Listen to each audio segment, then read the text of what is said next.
Tonight, we're hearing from school leaders one day after the settlement over the controversial Florida law known as Don't Say Gay. Local 10 Sanella Sabovic is live in Fort Lauderdale with reactions. Sanella.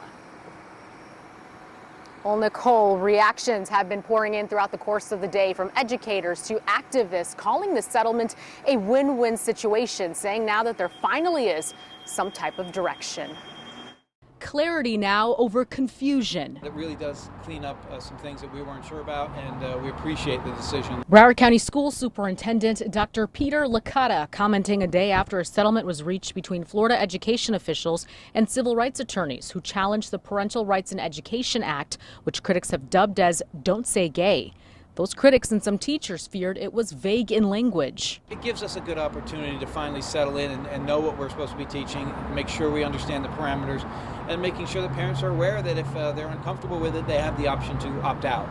Nearly 2 years ago, Governor Ron DeSantis signed the controversial bill into law, which bars instruction on sexual orientation and gender identity in all grade levels. After that happened, civil rights groups filed a lawsuit. Monday's settlement now adds clarity. Students and teachers can discuss sexual orientation and gender identity in classrooms, provided it's not part of instruction. It was a false narrative that totally started.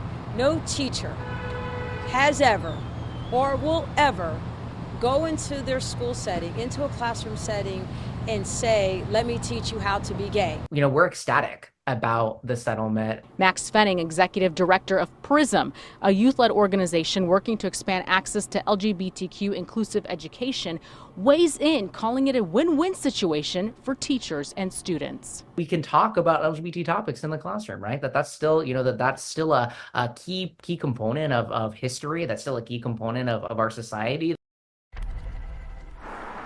And Governor Ron DeSantis' office also calling this settlement a win because the law still remains intact and the lawsuit has been dismissed. We've also heard from Broward County School District officials. They tell me that they have been instructed by the Department of Education to share the settlement agreement with principals so that they can become familiarized with it.